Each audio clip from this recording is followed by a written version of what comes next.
نبی کریم علیہ وآلہ وسلم نے ارشاد فرمایا، حضور علیہ السلام نے فرمایا ہر امت کا کوئی نہ کوئی فتنہ ہوتا ہے، کوئی نہ کوئی آزمائش ہر امت میں آئی جس سے لوگ راہ حق سے بھٹک گئے، ان پر آزمائش آئی۔ ہر امت کا کوئی نہ کوئی فتنہ، ہر امت پر کوئی نہ کوئی آزمائش۔ تو محبوب کریم علیہ السلام فرمانے لگے میری امت کا فتنہ مال ہے، میری امت کی آزمائش مال ہے۔ ان کے اندر مال آیا ہے، فتنہ آیا۔ حضرت عمر فاروق رضی اللہ تعالیٰ عنہ کا زمانہ مبارکہ تھا تو مال بہت زیادہ آیا تھا۔ حضرت عمر کے زمانے میں اللہ نے دولت بہت زیادہ عطا کی، چونکہ بہت سارے علاقے فتح ہونے لگے تو مال غنیمت ڈھیروں آنے لگا۔ حضرت عبد الرحمن ابن عوف رضی اللہ تعالیٰ عنہ فرماتے ہیں کہ جب بحرین سے مال آیا تو اتنا مال آیا، اتنا مال آیا، حضرت ابو عبیدہ بن جراح رضی اللہ تعالیٰ عنہ لے کے آئے، اتنی دولت آئی، مسجد نبوی شریف صلی اللہ علیہ وسلم میں مال کا ڈھیر لگا تو جو اونچے قد والے تھے نا وہ بھی مال کے پیچھے چھپ گئے۔ اتنا بڑا ڈھیر تھا کہ جن کا قد اونچا تھا، دراز قد تھے، وہ مال کے پیچھے چھپے ہوئے۔ تو فرماتے ہیں کہ صبح صبح کچھ لوگ جلدی آ گئے نماز کے وقت میں، پتہ تھا کہ رات سے مال غنیمت آ گیا اور نماز ختم ہو گئی تو جا ہی نہیں رہے، ابھی بیٹھے ہیں۔ تو حضرت عمر رو پڑے، جناب فاروق اعظم روئے، اللہ اکبر، درد سا پیدا ہو گیا۔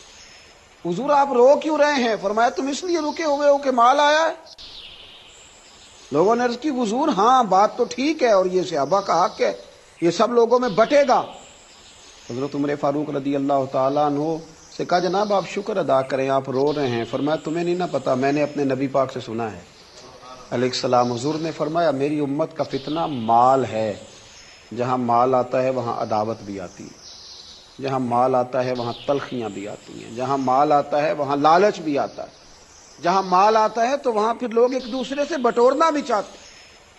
جب تک جیبوں میں مال نہیں نہ ہوتا تو جو بھی پیار کرتا ہے ذات سے کرتا ہے، اور جب جیب میں مال آتا ہے تو پھر زیادہ تر لوگ جیب سے پیار کرتے ہیں۔ یہ امیروں کا کہنا تو ہوتا ہے کہ لوگ بڑا چاہتے ہیں جی بڑی اللہ کی عزت ہے، تو میں کہا کرتا ہوں ذرا دولت الگ کرنا، پھر اپنی حیثیت کا تعین کر کے تیری کتنی عزت ہے۔ یہ دولت کا لیبل ہے نا، اس کو ذرا اتار، خود پتہ چل جائے گا تیرے پاس کیا ہے۔ میرے نبی کریم علیہ السلام نے اسے فتنہ قرار دیا، یہ تو آزمائش ہے۔ لالچ کرنا، لالچ میں پڑے رہنا، لالچ کی طرف سفر کرنا، اور مطمع نظر لالچ بنا لینا۔ مطمع نظر،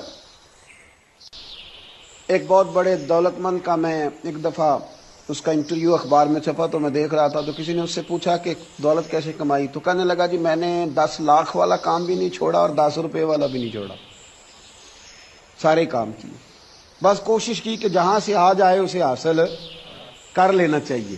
اب کھل کے بات تو لوگ کرتے نہیں، حالانکہ بہت ساری جگہوں پہ اس بات کا ترجمہ یہ ہوتا ہے کہ نہ جائز دیکھا نہ ناجائز دیکھا، بس جہاں سے آئے، جتنے آئے، جس ترتیب سے آئے، شام کو یہ حساب ضرور کرنا ہے کہ آج میرے بینک بیلنس میں کتنا اضافہ ہو گیا۔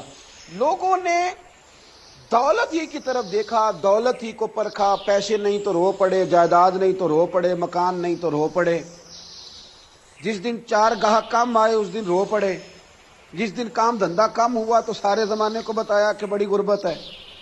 میں کہا کرتا ہوں کہ جب اللہ تعالیٰ گاہک زیادہ بیچتا پھر بھی شور کیا کرو، جب اللہ تعالیٰ نوازتا ہے اس کا بھی اعلان کیا کرو۔ میرے بھائی، حضرت عیسیٰ علیہ السلام کا ایک فرمان بڑا ہی شاندار ہے، اس عنوان پر اگر ہماری سمجھ میں آئے تو ہماری طبیعت ٹھنڈی کر دے گا۔ اور جناب عیسیٰ علیہ نبینا علیہ الصلوۃ والسلام نے ایک بات کہہ کے کتنے سارے مضامین بیان کر دیے، اللہ کے پیغمبر علیہ الصلوۃ والسلام نے کتنی ساری باتیں کھول دی ایک جملہ کہہ کے۔ جناب عیسیٰ علیہ الصلوۃ والسلام فرمانے لگے دنیا کو اپنا آقا نہ بنانا، دنیا کی دولت کو اپنا آقا نہ بنانا، ورنہ یہ تمہیں اپنا غلام بنا لے گی۔ اسے اپنا آقا نہ بنانا ورنہ یہ تمہیں اپنا غلام۔ جنہوں نے دولت کو آقا بنایا اس نے پھر ان کو اپنا غلام بنا لیا، پھر بیچارے کروڑوں پتی ہیں پر سو نہیں پاتے ساری رات، اربوں روپیہ پاس ہے پر نیند سکون کی میسر نہیں آتی، چونکہ دولت آقا ہے نا، تو یہ وہ آقا ہے جو قابو آتا نہیں۔ یہ وہ آقا ہے جس سے دل بھرتا نہیں، یہ وہ والا آقا ہے جس سے لوگوں کی طبیعت سیر ہوتی نہیں، ایک کے بعد دو، دو کے بعد تین، تین کے بعد چار، چار کے بعد پانچ، یہ وہ والا پیالہ ہے جو کبھی پر ہو سکتا۔ محمود غزنوی رحمت اللہ تعالی علیہ نا خیرات بانٹا کرتے تھے، آپ کو پتہ ہے بادشاہ لوگ ہوتے تھے، دولت تقسیم کرتے تھے، تو محمود ایک دن باہر نکلے، سیر کے لیے جا رہے تھے، بادشاہ سلامت، تو باہر نکلے تو کہا جتنے فقیر ہیں نا سب کو بلا لو، آج میرا دل ہے میں نکلتا جاؤں اور خیرات بانٹتا جاؤں، نکلتا جاؤں اور خیرات تقسیم کرتا جاؤں۔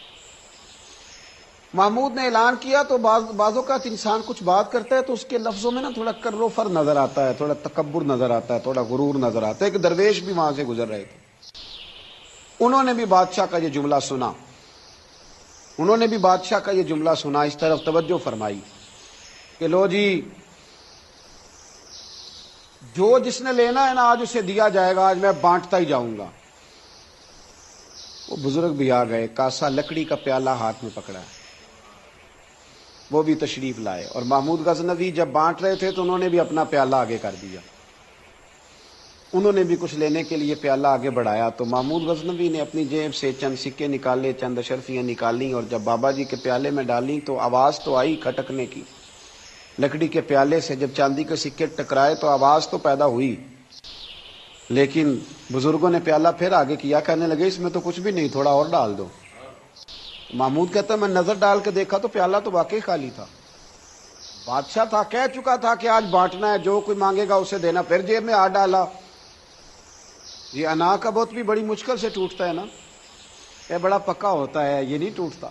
دوبارہ پیالہ ڈالا تو پھر چیزیں کھٹکنے کی، بجنے کی آواز تو آئی، لیکن بزرگ کہنے لگے کہ تم نے تو کچھ بھی نہیں دیا۔ پھر پیالہ آگے کیا تو محمود نے جھوک کے دیکھا تو پیالہ پھر خالی تھا، اس نے پھر کچھ ڈالا، پھر دیکھا تو خالی، پھر ڈالا، بجنے کی آواز آئی، پھر خالی۔ اب بادشاہ تھا، ہارنے کا نام ہی نہیں لے رہا، یہ شکست کھانا ہی نہیں چاہتا، اس نے تھیلے منگا لیے، بوریاں منگا لی پیسوں کی بھری ہوئی، ڈالتا جا رہا ہے، بجنے کی آواز آتی ہے۔ محمود تھک گیا، کہنے لگا بابا اس کے نیچے کون سا سوراخ بنایا ہوا ہے، کیا ہے اس کے نیچے جو سمجھ میں نہیں آ رہا، کیا ہے؟ تو ان بزرگوں نے بڑی شاندار بات کی، کہنے لگے محمود یہ انسانی خواہشات کا پیالہ ہے، اور یہ خواہشات کبھی پور نہیں ہو سکتی، ایک پوری کرتے ہیں تو دوسری بن جاتی ہے، ایک پوری کرتے ہیں تو دوسری۔ حضرت مولا علی شیر خدا رضی اللہ تعالیٰ عنہ فرمایا کرتے تھے نفس کی خواہشیں ان بھیڑوں کی طرح ہیں جو کبھی قابو میں نہیں آتی، ادھر سے گھیر کے لاؤ تو ادھر والی نکل جاتی ہیں، ادھر سے گھیر کے لاؤ تو ادھر والی نکل جاتی ہیں، دونوں کو سمیٹو تو سامنے والی گائے۔ یہ خواہشات ہیں، یہ کبھی پوری یہ نہیں پوری ہوتی میاں۔ پھر انسان آگے سے آگے بڑھتا رہتا ہے، ہرس کرتا ہے، لالچ کرتا ہے، طمع کرتا ہے، لینے کی خواہش پیدا کرتا ہے، لیکن یہ چیزیں کبھی اس کے حق میں مؤثر ثابت نہیں ہوتی۔ ہاں میرے نبی کریم علیہ الصلوۃ والسلام سے پوچھا گیا تھا یا رسول اللہ ذلت کیا ہے؟ فرمایا لالچ کرنا۔ حضور عزت کیا ہے؟ فرمایا جو رب نے تجھے دیا اس پہ راضی ہو جا، اللہ عزت عطا فرما دے گا۔ قناعت میں عزت ہے، لالچ میں ذلت ہے۔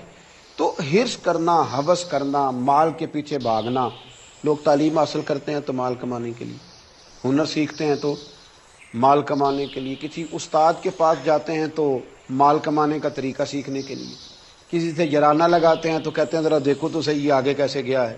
جب مطمع نظر ہی مال ہو، جب توجہ ہی ساری مال کی طرف ہو، جب دولت ہی ہر چیز کا لوگ ماں حاصل سمجھ لیں اور مقصود اور مدعائی دولت کو بنا لیں، تو پھر انسانوں میں کمزوریاں پیدا ہوتی ہیں، روحانی قوتیں ختم ہوتی ہیں، پھر انسانوں کے اندر شوق، ذوق اور وہ ساری چیزیں کمزور